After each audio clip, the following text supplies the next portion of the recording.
Five things, this is what we're talking about. Five things happen when a woman knows her worth. This is the Becoming series, talking about how to become her. Five things happen when a woman knows her worth. I want to know, are you her or should we look for another? Invite some others to come in. It's going to be good.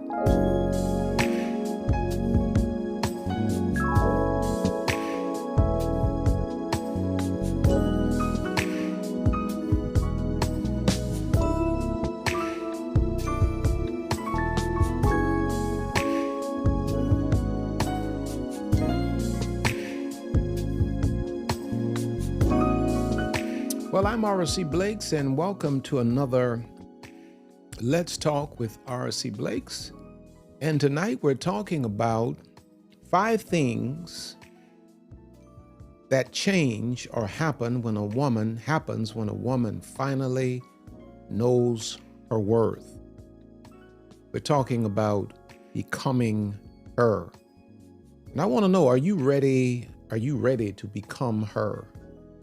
I know some may be saying, well, how is it that a man is addressing these issues? Well, men created these issues.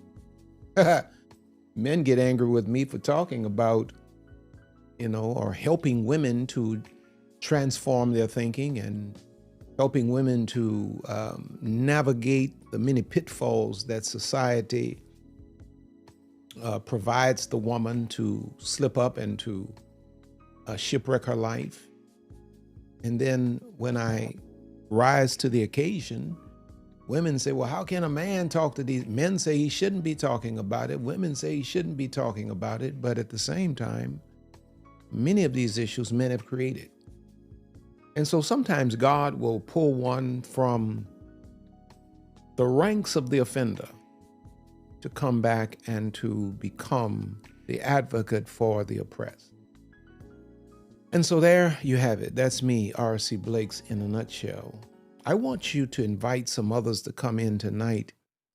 This is going to be a very, very good one tonight. I can already feel it in my spirit, and I'm just making adjustments to some things.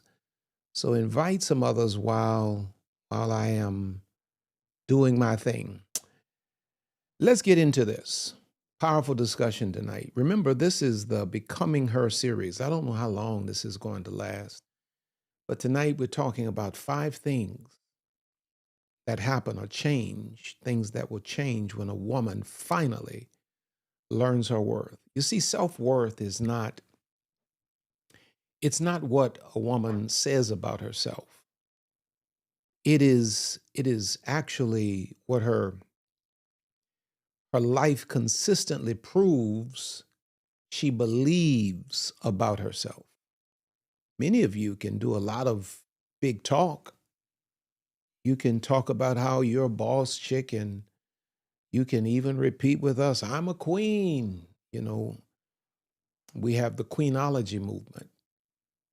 But your self-worth is about more than what you say about yourself. It is what you consistently prove you actually believe about you. A woman can confidently declare, I know my worth, still structure her life around the approval of people who many times don't even matter in the grand scheme of her reality. She can still structure her life around fear of rejection and emotional dependence on other people's validation.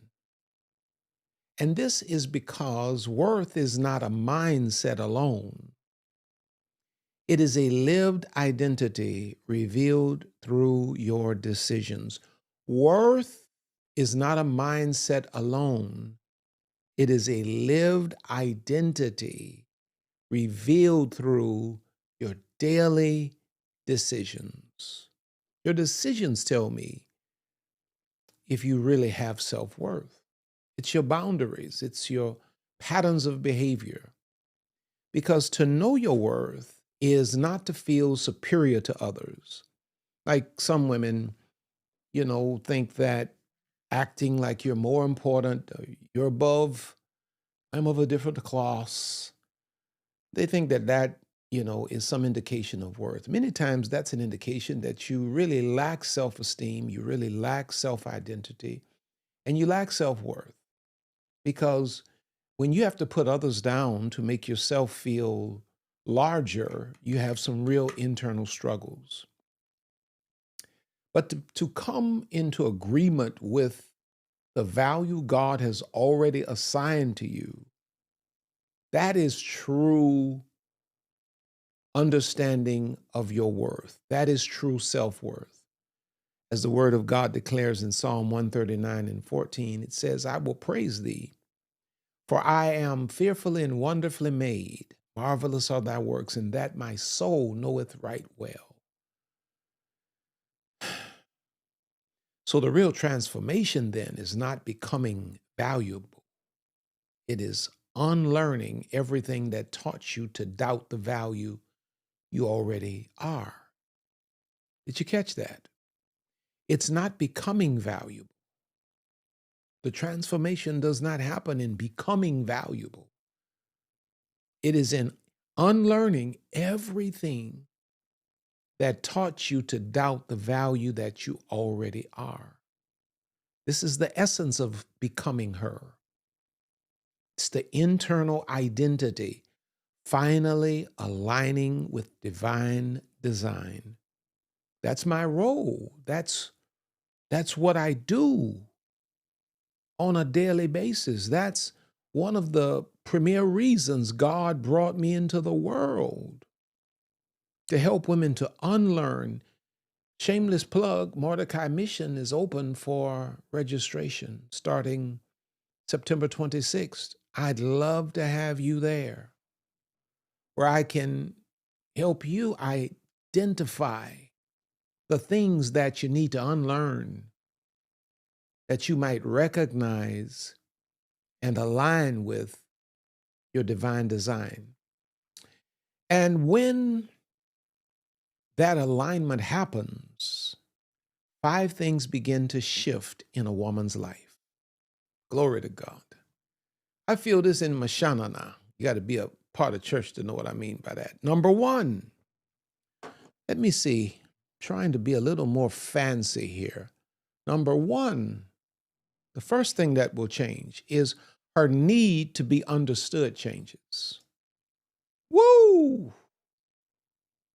Her need to be understood changes.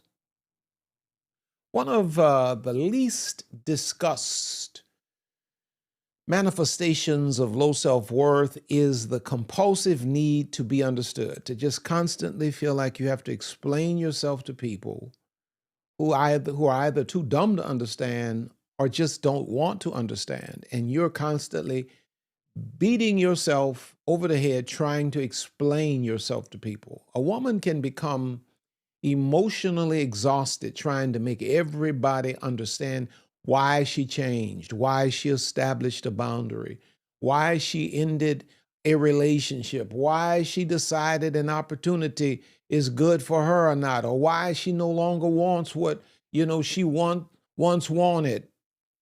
She keeps explaining because somewhere beneath the explanation is a belief that if people misunderstood her, perhaps she's wrong. Or she may know she's right, but she needs people to agree with her because she can't fathom being right without their approval. But one of the greatest transitions in a woman's development occurs when she realizes that other people's understanding is not required for her obedience. How when God is in the mix? In the mix, you don't need me to understand before you obey God. There are seasons when growth itself will make you difficult for certain people to understand. The people who became accustomed to an earlier version of you may interpret your development as rejection. Someone who benefited from your lack of boundaries, your lack of self-worth, may now call your boundaries, your self-worth, selfish. Someone who was comfortable with your insecurity may now describe your confidence as arrogance. Have you ever heard that? Have you ever had anybody tell you you're arrogant, you're selfish? What that usually means is I can no longer take advantage of you. That does not automatically mean you are wrong because people disagree. Brene Brown said, true belonging never asks us to change who we are. There are things about my wife, Lisa, that I don't necessarily subscribe to. But it's her thing. It's the way she moves. It's the way she functions. It's the way she operates. It's the way she regulates herself. It's the way she aligns with her own authenticity. And though I would do certain things differently than she does in certain areas, because I truly love and accept her, and we belong together. She belongs to me and I belong to her. She doesn't have to change the things that I might do different, because true belonging never asks us to change who we are. Now that's powerful because many women have confused belonging with adaptation. Almost that word almost got caught up in my throat. You confused belonging with adaptation. You've learned how to read the room and then become whatever the room will reward. You became agreeable enough, quiet enough, useful enough, forgiving enough, emotionally accessible enough to maintain acceptance. While you're accepted by them, you are vacating your own authenticity. This is not a practice of her.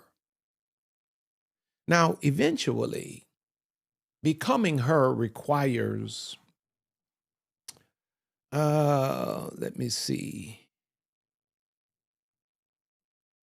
Eventually, becoming her requires the courage to ask, do I have to disappear in order to belong here?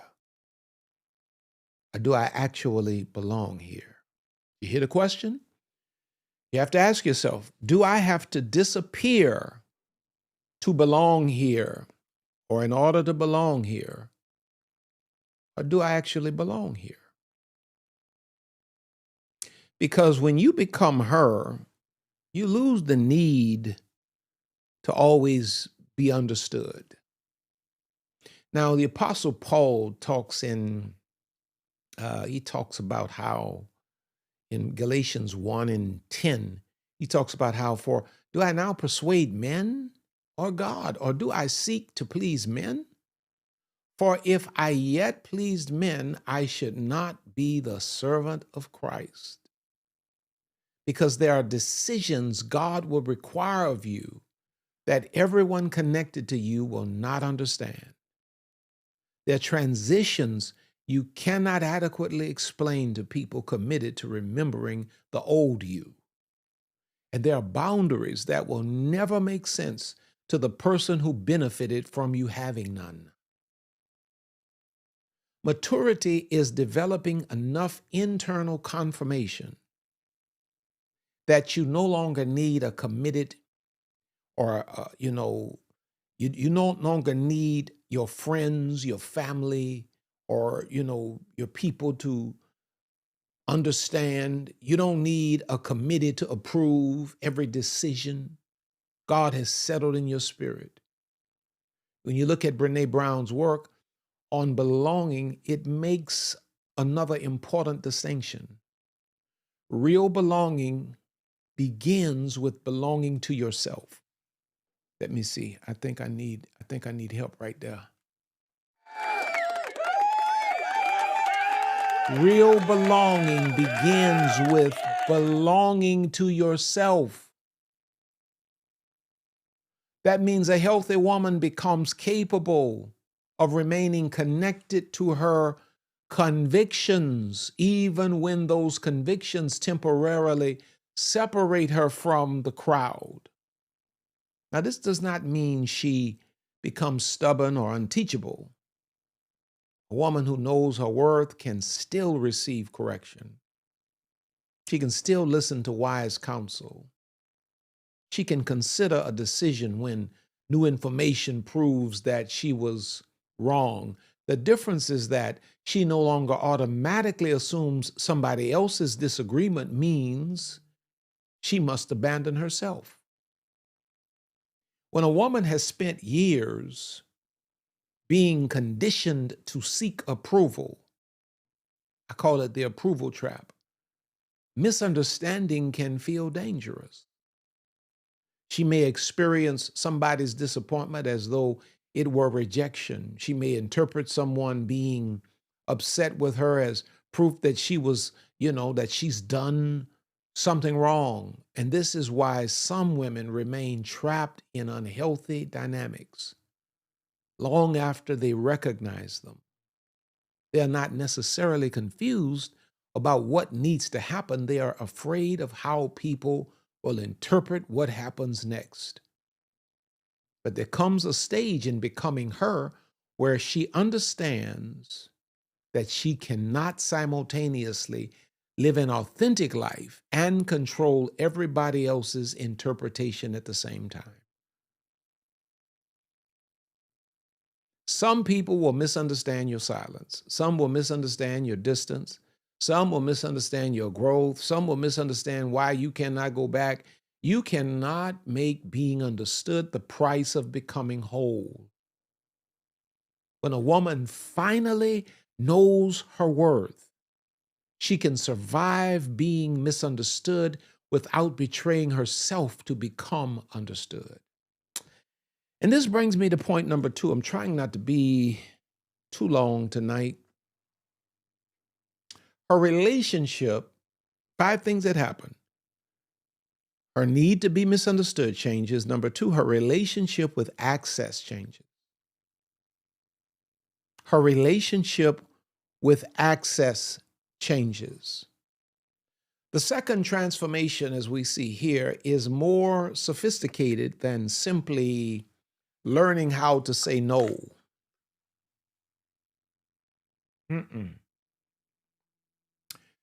Her entire philosophy concerning access changes. As a woman becomes her philosophy surrounding access changes. Women are often taught that being loving means being endlessly available. We believe that for our siblings, or women believe that for their siblings. They believe that for their families. They believe that for their children.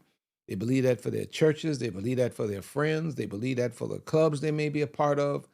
If you love me, you'll be, it means being endlessly available. You'll always be here. No boundaries.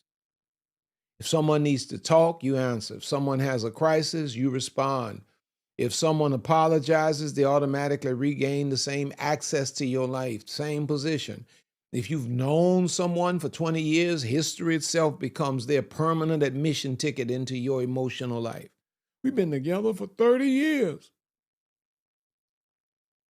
But maturity teaches the queen conscious woman something different. Love can be unconditional while access may be conditional. I can love you and still leave you. You can love somebody and recognize that they should not have unlimited access to your thoughts, your plans, your vulnerabilities, your home, your emotions, your future, your man, your children. I love you, but you do not have access. Now, Jesus loved humanity, but everybody did not have equal access to Jesus. There were multitudes who heard him teach. There were disciples who followed him. There were 12 whom he selected for closer relationship. Then there were Peter, James, and John, who were permitted into certain intimate moments that even the other 12 didn't make it into. So even Jesus demonstrated levels of proximity. And proximity simply means closeness. That's why I didn't say levels of close proximity, because it's redundant. It's the same word. I didn't mean to go off on that, but my mother used to give me English lessons like that. Not that I learned many of them or most of them, because you can tell by the way I speak. Yeah. But this means that boundaries are not necessarily evidence of a lack of love. Sometimes boundaries are evidence of wisdom. It's not evidence that I don't love you. It's evidence that I do love me. Even when your breach of my boundary proves to me that you may not love me, I have enough love for myself to enforce my own boundary. Because becoming her changes the philosophy around access. Proverbs 13:20 says, "He that walketh with wise men shall be wise, but a companion of fools shall be destroyed." Now notice the biblical principle. Proximity produces influence. And a brother by the name of James Clear expresses a very similar principle. He says, environment is the invisible hand that shapes human behavior. Environment is the invisible hand that shapes human behavior. The people who consistently have access to you are not merely occupying space around you. Over time, they participate in shaping what feels normal to you.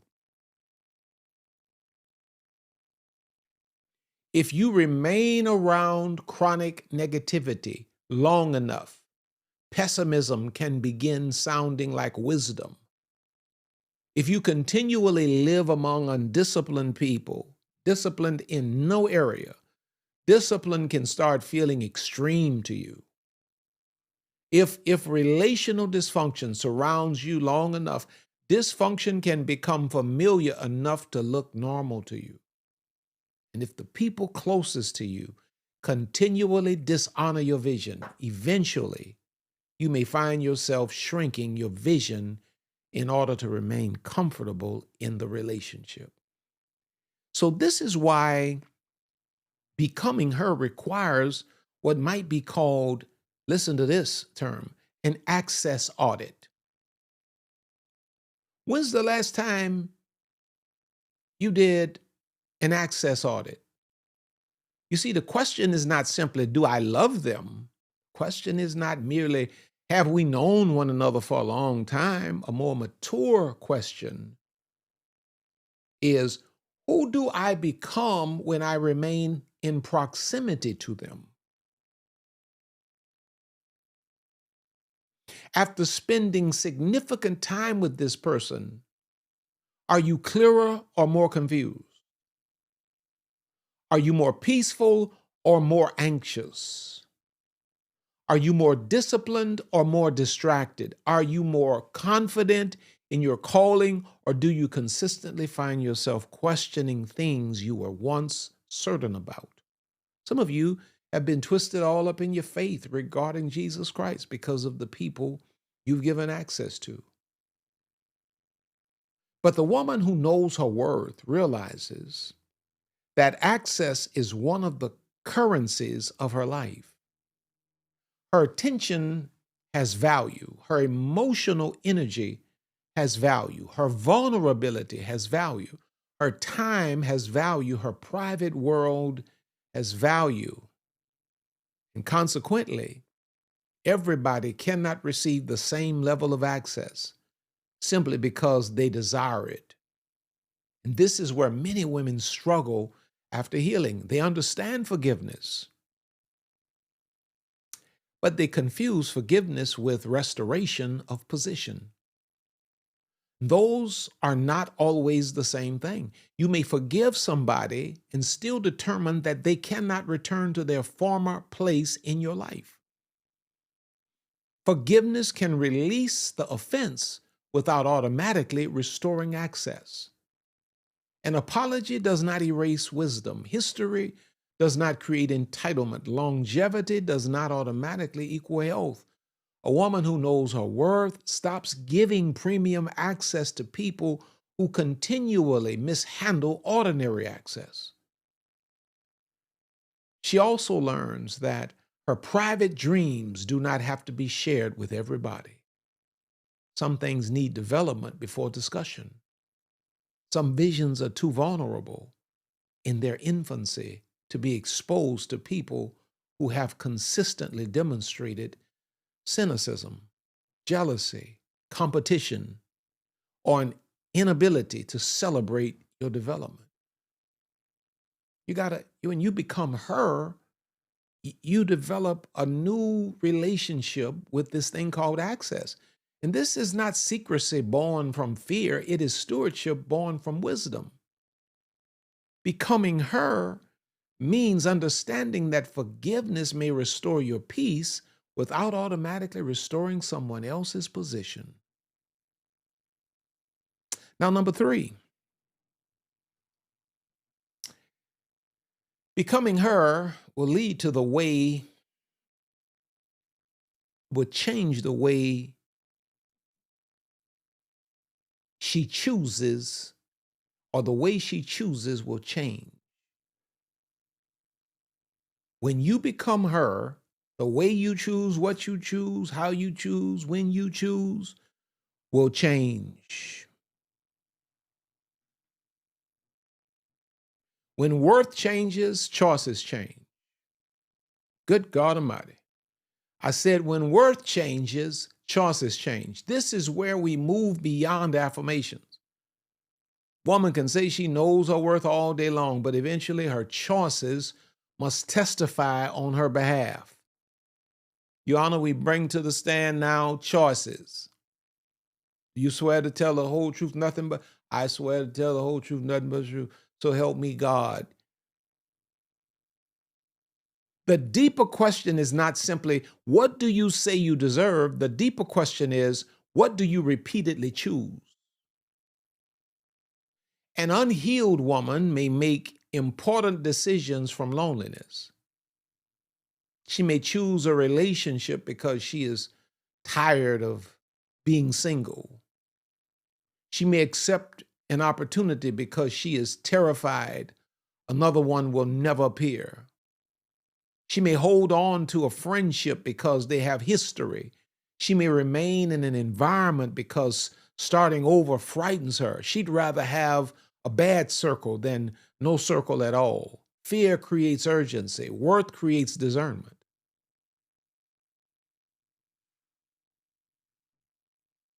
Proverbs 19:2 says also that the soul be without knowledge, it is not good.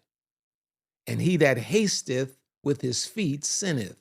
There's something significant about the connection between the lack of knowledge and haste. When you do not truly know yourself, understand your patterns, or recognize your value, you are vulnerable to making permanent decisions because of temporary emotions. The woman who knows her worth learns that everything she wants is not necessarily worthy of her future. And this completely changes dating, because she stops evaluating a man exclusively by whether she likes him and begins examining whether his character, emotional health, values, discipline, relationship patterns, and life direction are compatible with where she's going. She stops looking at her type and she starts searching to see if he's her kind that will agree with her. See, chemistry is no longer enough. Attention is no longer enough. Potential is no longer enough. She learns to evaluate what is actually present rather than falling in love with what she imagines someone might eventually become. And this principle reaches far beyond relationships. It changes friendships, business partnerships, ministry relationships, financial decisions, and even opportunities. An open door is not automatically a divine door. Something being available does not mean it is assigned. Something being attractive does not mean it is aligned. Brene Brown again writes, when we deny our stories, they define us.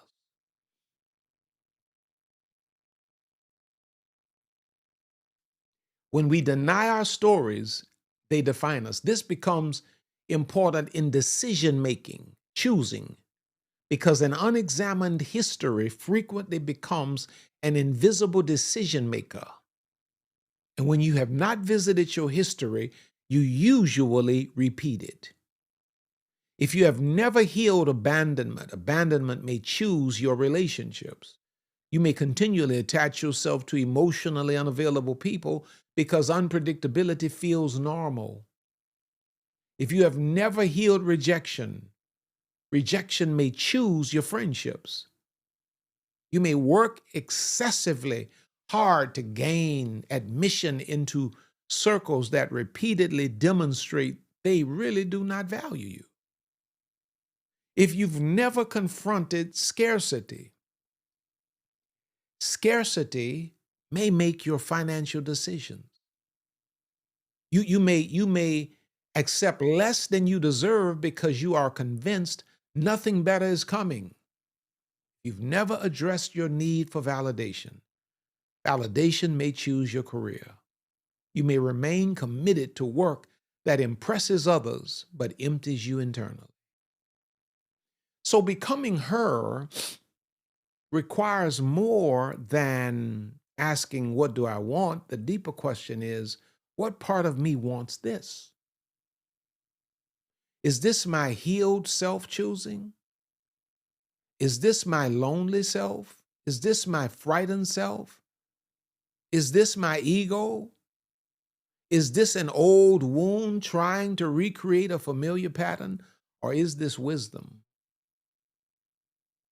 And that question can change an entire life, because sometimes the thing you strongly desire is not revealing your destiny. It is revealing an unresolved wound. Because worth creates enough internal security to slow down and investigate desire before obeying it. But the woman who knows her worth does not panic because something takes longer than she expected. She understands that desperation is a terrible decision-making partner. She can wait, she can observe, she can ask questions, she can walk away even, she can disappoint herself temporarily rather than betray herself permanently. The woman who knows her worth does not simply choose what feels good in the moment.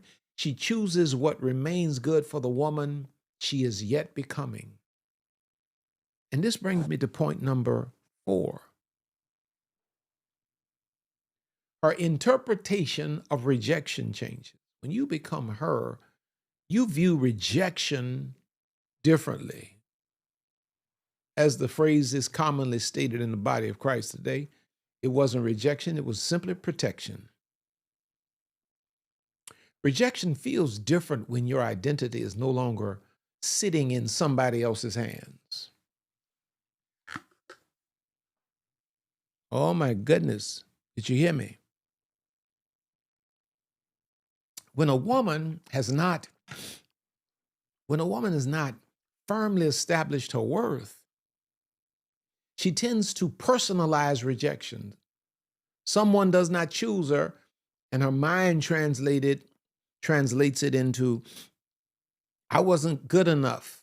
Someone leaves like people always do, and she interprets the departure as proof that another woman must somehow be better. And an opportunity closes, and she begins reevaluating her entire ability.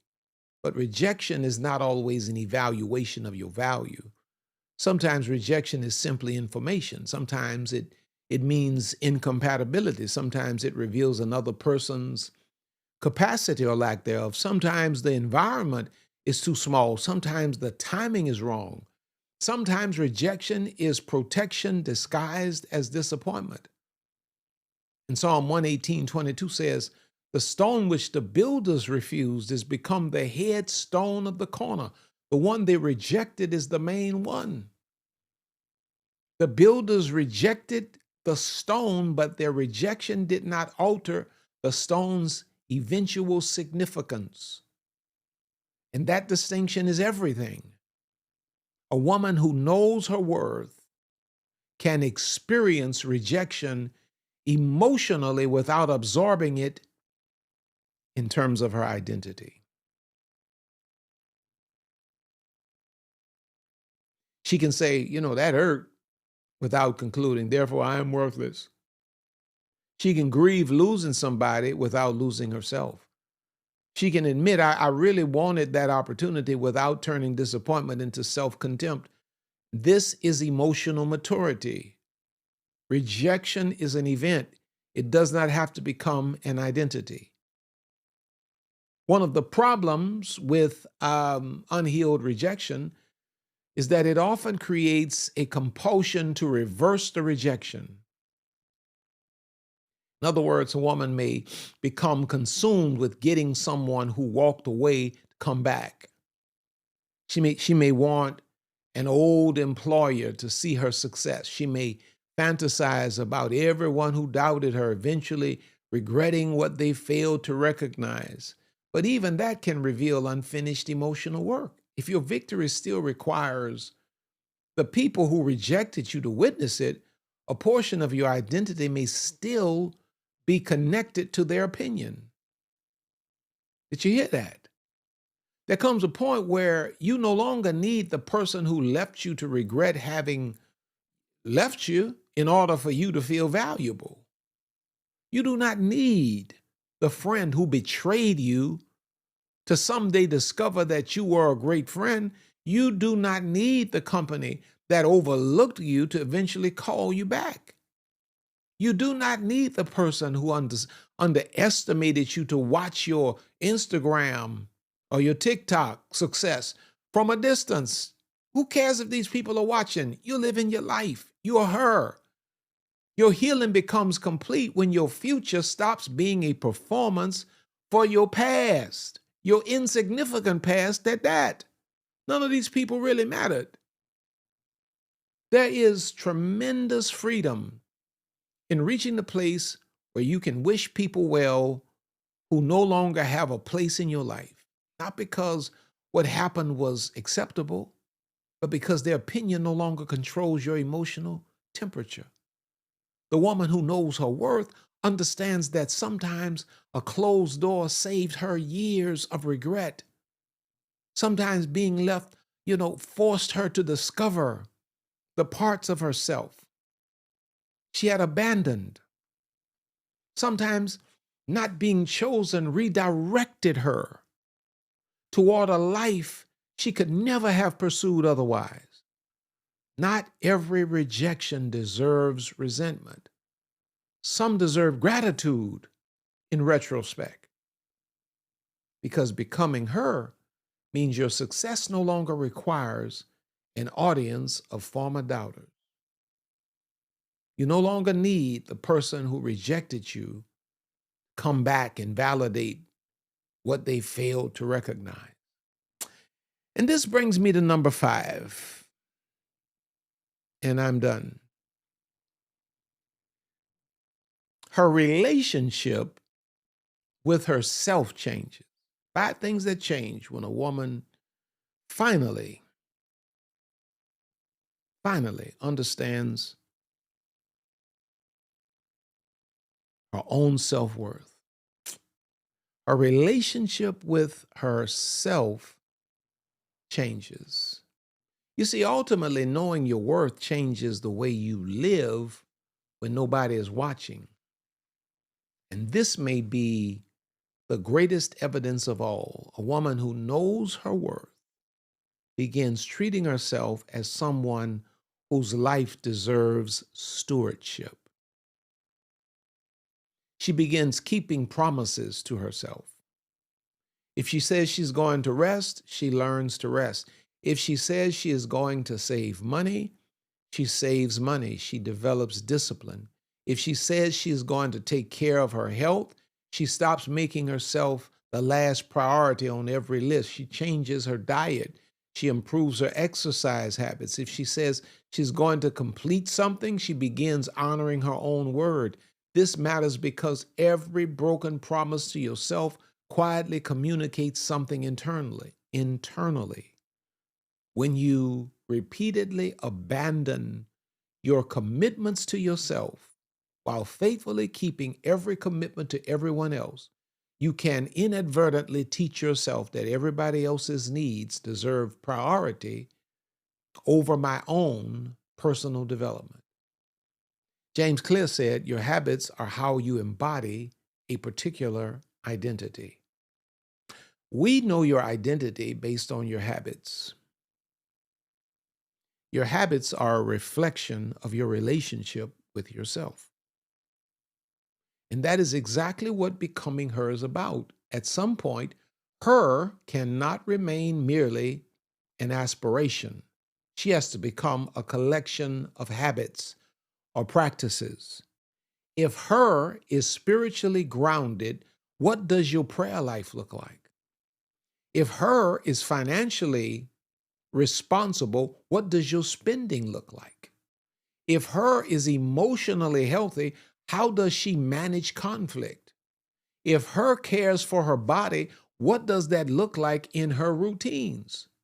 If her has standards, where can those standards actually be seen? The point is not perfection, the point is alignment. James Clear also teaches that one of the most useful questions to ask regarding behavior is whether that behavior helps you become the type of person you desire to be. And that becomes an extraordinary becoming her question. An extraordinary becoming her question. Does this behavior agree with the woman I say I am becoming?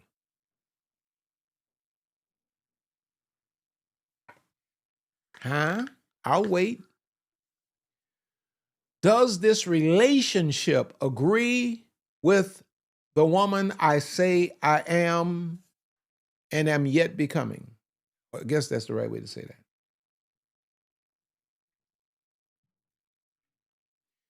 Does this habit agree with her? Does this conversation agree with her?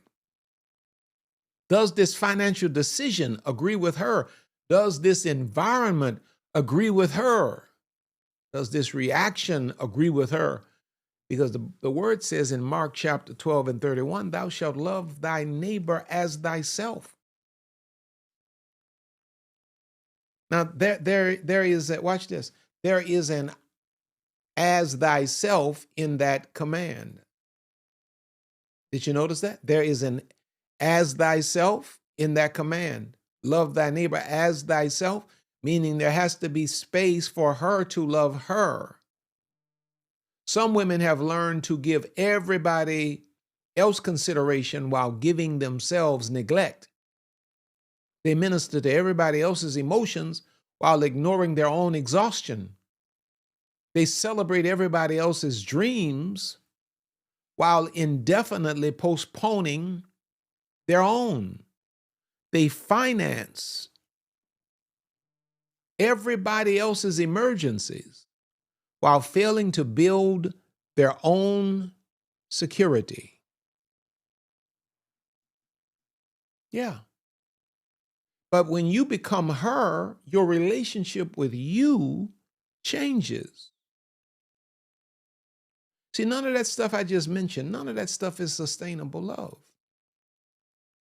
At some point, a woman must realize I am somebody God gave me responsibility for. You're responsible for everybody else, but you got to understand that God also gave you responsibility for you. Your mind is your stewardship. Your body is your stewardship. Your gifts are your stewardship. Your peace is your stewardship. Your future is your stewardship. And when you begin viewing yourself through the lens of stewardship, taking care of yourself stops feeling selfish. It starts feeling responsible. Maya Angelou consistently emphasized the importance of learning to love ourselves and developing from that foundation the ability to properly love others. This is where a woman's relationship with herself becomes profoundly important. So, can I ask you a few questions? Can you enjoy your own company? Can you celebrate your progress before anyone else notices? Can you forgive yourself for an earlier version of you that did not know what you know presently? Can you stop punishing yourself for choices you made while wounded? Can you speak to yourself with the same grace you offer to everybody else? Becoming her is impossible while constantly despising the woman you currently are. Transformation does not require self-hatred. Quite the opposite. You do not have to hate who you were to honor who you are becoming. A woman who continually abandons herself in the name of loving others eventually has no healthy self left from which to love. So the becoming her process will require that you learn to love you fully and completely. Knowing your worth does not make you superior, it makes you settled. There's a quietness that begins developing inside a woman who has settled the question of her value. She does not have to constantly announce her worth because her life begins communicating it for her. It shows in how comfortable she becomes with being misunderstood. It shows in who receives access to her. It shows in what she chooses. It shows in the meaning she assigns to rejection. And ultimately, it shows in how she treats herself when there is nobody around to applaud her. That is when self-worth becomes more than inspirational language, becomes identity. And identity eventually becomes behavior. The goal of becoming her is not to manufacture some imaginary woman who is completely different from you. It is to remove everything that has prevented the woman God designed from emerging.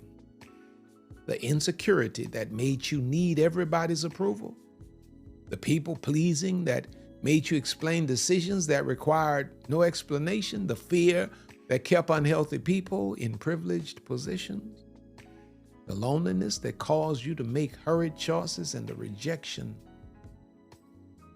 that wounded you, that made another person's departure feel like a verdict on your value.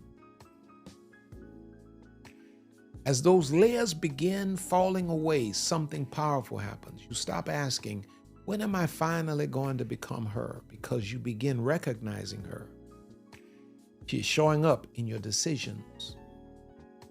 She is showing up in your boundaries. She is showing up in your discipline, in your relationships. She is showing up in the way you carry disappointment, handle silence. She's showing up in how you refuse to chase. She's showing up. And perhaps the greatest indication that a woman finally knows her worth is this. She no longer needs the world to treat her as valuable before she gives herself permission to live life like she is valuable. Now that is becoming her.